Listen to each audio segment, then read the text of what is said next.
प्यारे बच्चों, जिसने भी पहला लेक्चर नहीं देखा है, प्लीज पहले उन लेक्चर को देखिए ताकि आपको यह पाठ पूरा आसानी से समझ में आ जाए। पाठ का नाम है नए दोस्त, है ना। मैं आपको फिर से अपनी 2 पंक्तियां कहना चाहूंगी।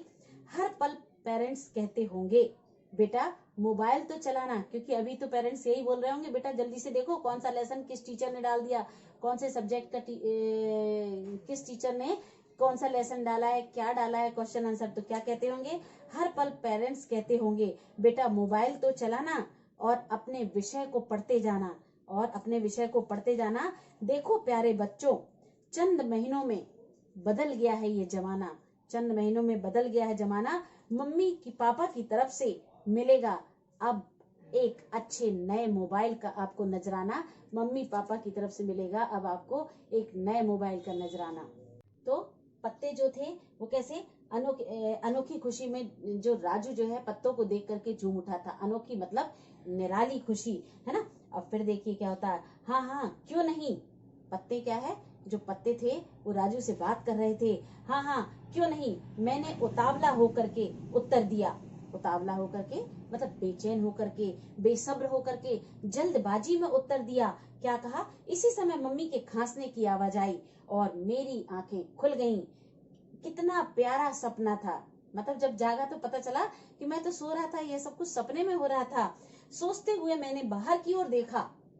अब फ्लैशबैक से कहानी हट चुकी है, मतलब अब रियल है। और फिर देखिए क्या होता है, उसने बाहर की तरफ देखा, खिड़की का पर्दा हटा हुआ था और नीलगिरी के पत्तों का गुच्छा जो है लेटे लेटे मुझे अच्छी तरह से दिखाई दे रहा था। पलंग पर लेटे लेटे ही खिड़की के बाहर का दृश्य इसको दिखाई दे रहा था राजू को, और उसमें नीलगिरी के पत्तों का जो गुच्छा है वह भी दिखाई दे रहा था। मुझे आश्चर्य यह हो रहा था कि घर के अहाते में, है ना, अहाता कहते हैं 4 दीवारी से घिरा हुआ क्षेत्र, है ना, एरिया जिसको बोलते हैं। घर का जो अहाता था मतलब चारों तरफ बाउंड्री थी, उसके बीच का जो एरिया था, तो घर के अहाते में नीलगिरी का पेड़ होने पर भी पहले मेरा ध्यान इन पत्तों की ओर क्यों नहीं गया।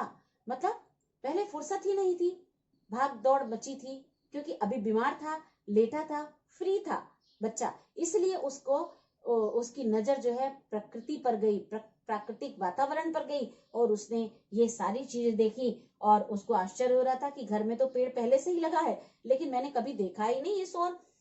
और फिर क्या होता है कि उसी शाम को दीदी जो है उसकी उसी शाम को कॉलेज से आते ही मेरे पास आकर बोली, राजू की एक बहन भी थी, शाम को कॉलेज से लौट करके आई और राजू से बोली, कैसी तबीयत है राजू।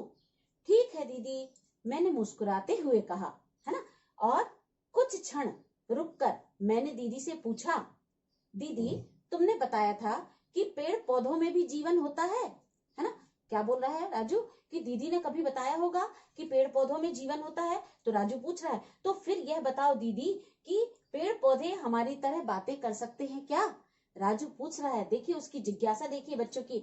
जब आप भी थोड़े और छोटे रहे होंगे तो आपके मन में भी यह सवाल आते होंगे। मैं भी छोटी थी तो मेरे मन में भी यह सारे सवाल आते थे कि क्या पेड़ पौधे बात कर सकते हैं, क्या पेड़ पौधों को काटने पर उनके अंदर से भी ब्लड निकलता होगा। ये सारे तरह तरह के विचार जब हम बचपन छोटे होते हैं ना, तो बचपन में हमारे दिमाग में चलते रहते हैं, और हम अपने अपने पेरेंट्स से यह क्वेश्चन पूछते हैं, और इस क्वेश्चन का आंसर जो पेरेंट्स देते हैं, है ना, जिनके माता पिता अपने बच्चों के प्रश्नों के उत्तर देते हैं, उस बच्चे की जिज्ञासा शांत होती है। और जब जिज्ञासा शांत होती है, एक प्रश्न का उत्तर पाकर उसके अंदर एक नया प्रश्न जन्म लेता है, और यही प्रश्नों का जन्म लेना हमें विद्वान बनाता है, हमें विद्वता की ओर आगे बढ़ाता है, होशियार बनाता है, टैलेंटेड बनाता है। तो फिर देखते हैं क्या होता है। तो दीदी क्या कहती है, बुद्धू कहीं का। दीदी जोर से खिलखिलाकर हंसने लगी। दीदी ने क्या कहा राजू से, बुद्धू कहीं का। आपकी बहन भी आपसे कभी कभी बोलती होगी, यदि बड़ी होंगी तो, बड़े भाई होंगे तो बोलते होंगे, नहीं तो मम्मी भी जब कभी आप ऐसे क्वेश्चन करते होंगे तो शायद मम्मी भी यह बोलकर टाल देती होंगी, या भाई बहन भी यह बोलकर टाल देते होंगे, है ना। तो इस प्रकार से उसकी दीदी ने भी यही कह दिया। और क्या बोलती है दीदी, बुद्धू कहीं का। और खिलखिला के, रात में पेड़ों के ही सपने देखा करता। अब क्या हो गया, राजू को जब भी नींद आती रात में तो उसको पेड़ों के ही सपने आते, क्योंकि उसका मन शांत नहीं था। उसका मन यह जानने के लिए बेचैन था, व्याकुल था कि क्या पेड़ बोल सकते हैं, क्या पेड़ हमारी तरह हैं, है ना। तो जब भी उसकी नींद खुली तो उसे बहुत अच्छा महसूस हो रहा था। मैं उसकी ओर देखता रहा, किसकी ओर? पेड़ों की ओर देखता रहा। सहसा मैं चौंक गया। सहसा, अचानक मैं चौंक गया, आश्चर्यचकित रह गया। क्यों चौंका? धूप का एक छोटा सा गोला, छोटा सा गोल टुकड़ा बाहर से कूदकर फर्श पर आ गया था। खिड़की खुली थी। पेड़ के बीच में, पत्तों के बीच में से धूप के जो सूर्य की रोशनी थी, है ना, वह क्या हो रही थी? फर्श पर, घर के फर्श पर, खिड़की के अंदर से घर के फर्श पर आ रही थी। और फर्श किस चीज का था? अभी आपके घर में तो शायद मार्बल लगा होगा, लेकिन पहले जो है मोजेक के दाने होते थे, उसका फर्श हुआ करता था। तो उस पर उसकी रोशनी आ रही थी। और क्या कर रही थी वह रोशनी? टुकड़ा, गोल सा टुकड़ा, ऐसा लग रहा था जैसे कूद करके खिड़की के अंदर फर्श पर आ गया था। और जो कमरे का सफेद मोजेक के छोटे छोटे दानों का, धूप का चमकदार जो टुकड़ा था, अजीब सी मस्ती से हिल रहा था। हिलता हुआ क्यों महसूस हो रहा था? कुछ समझ में आया आपको? आ गया होगा शायद, क्योंकि जो पत्ते हिल रहे थे उसमें जो सूर्य का प्रकाश पड़ रहा था, सूर्य की जो किरणें आ रही थी, जो रोशनी आ रही थी, उजेला आ रहा था, वह जो है छन करके आ रहा था, पत्तों के बीच में से आ रहा था, एक आकृति, गोल आकृति बना रहा था, अजीब सी मस्ती से हिल रहा था। तो जैसे पत्ते हिल रहे थे, तो वो जो रोशनी थी, है ना, वह भी हिल रही थी। कभी आप देखना, जैसे कोई प्यारी सी, है ना, ऐसा लग रहा था जैसे कोई प्यारी सी सफेद काले छोटे छींटों वाली, काले छींटों वाली एक गिलहरी हो। और इतना मनोहर दृश्य मैं देखता ही रह गया। मनोहर का अर्थात होता है मन को हरने वाला, मतलब हमें बहुत जो पसंद आ जाए, है ना, हमारे मन को जो हर ले, जिसे देख करके हम बहुत खुश हो जाएं, ऐसी चीज। तो वह क्या देखा? ऐसा लग रहा था जैसे कोई छोटी सी प्यारी सी गिलहरी है। उसे जो राजू था वह देखता ही रह गया। नीलगिरी के पत्तों का एक गुच्छा खिड़की के ऊपर हिस्से से दिखाई दे रहा था। मतलब जो खिड़की के ऊपर का जो हिस्सा था, उस पर ऊपर जो नीलगिरी के पत्तों का एक गुच्छा जो था वह दिखाई दे रहा था। गुच्छा मतलब जहाँ बहुत सारे पत्तों का समूह होता है, उसको गुच्छा कहा गया है। यहाँ पर एक ही टहनी में बहुत सारे पत्ते इकट्ठे लगे होंगे। सुबह की ठंडी ठंडी हवा में वह गुच्छा धीरे धीरे हिल रहा था।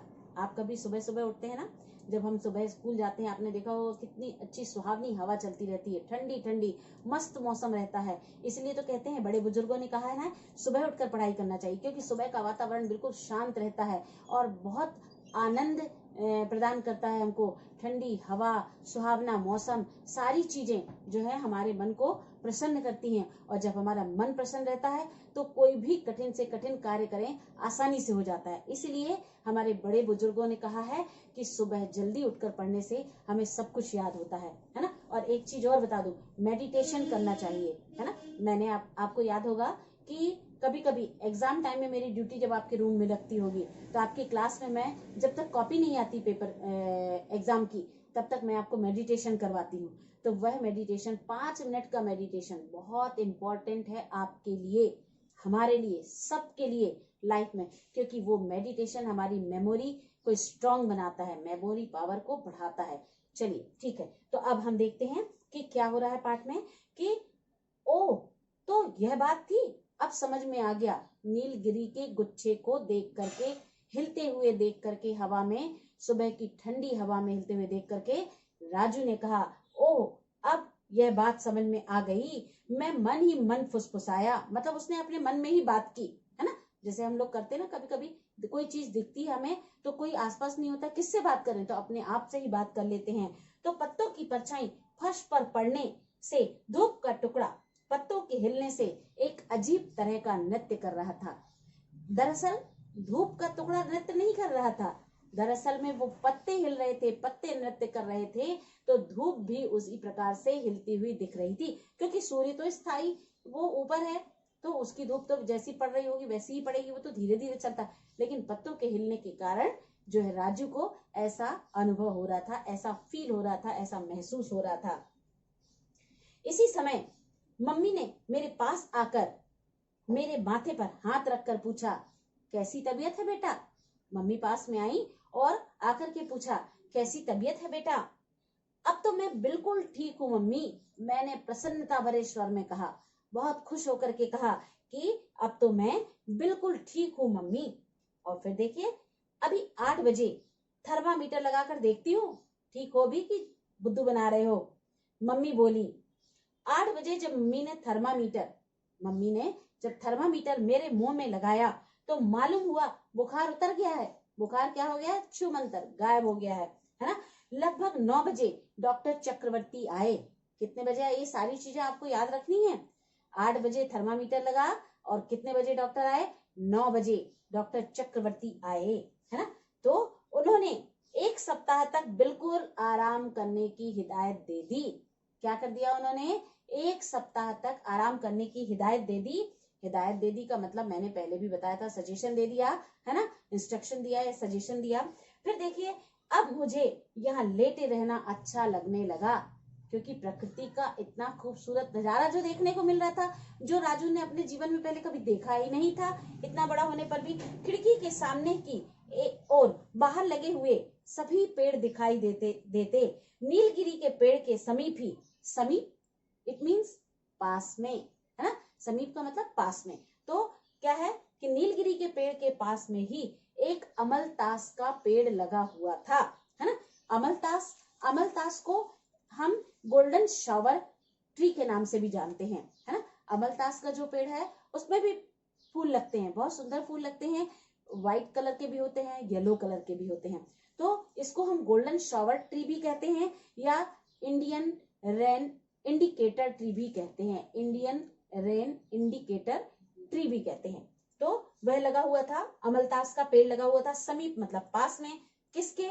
नीलगिरी के पेड़ के पास में। और उसी के पास एक चंपा का पेड़ भी लगा हुआ था। चंपा के फूल जब लगते हैं उसमें से बहुत अच्छी सुगंध आती है सुबह सुबह। आप देखना हमारे स्कूल के रास्ते में बहुत सारे चंपा के पेड़ लगे हुए हैं, उनमें फूल खिले हुए रहते हैं, है। तो हल्के क्रीम से, व्हाइट से और येलो से कलर के रहते हैं, तो बहुत अच्छी सुगंध आती है उनमें से। और चंपा का पेड़ भी लगा था। कभी मैं नीलगिरी की पत्तियों को ध्यान पूर्वक देखता, कभी अमलतास की और कभी चंपा की पत्तियों को।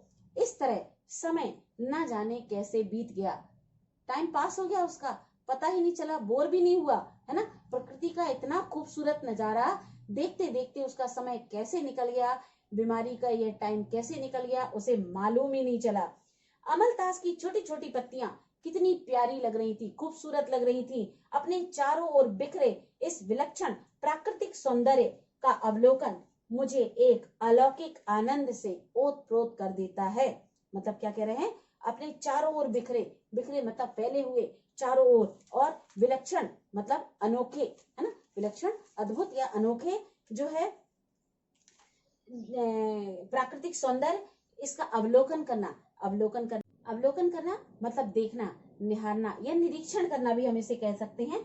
तो प्रकृति के सौंदर्य को देख रहा था, है ना। कौन? राजू। इसकी अलौकिक अद्भुत जो सुंदरता थी उसे देख रहा था। ओतप्रोत कर देना, है ना। यहाँ पर तो आनंद से ओतप्रोत कर देती है यह प्रकृति की खूबसूरती जो है, आनंद से ओतप्रोत कर देना, भर देना, खुशी से भर देना, आनंद से भर देना। किसको? हमारे मन को, है ना। तो आपने देखा कि किस प्रकार से राजू जो है हमारा इस पाठ का जो मुख्य पात्र है, उसको प्रकृति की सुंदरता किस प्रकार से मनोहर लगती है, उसके मन को हरती है, उसके मन को रम लेती है। तो आप आगे के वीडियो में हम आपको दिखाएंगे, इसके आगे की कहानी नेक्स्ट वीडियो में दिखाएंगे। तो तब तक के लिए खुश रहिए और घर पर ही रहिए। Thank you.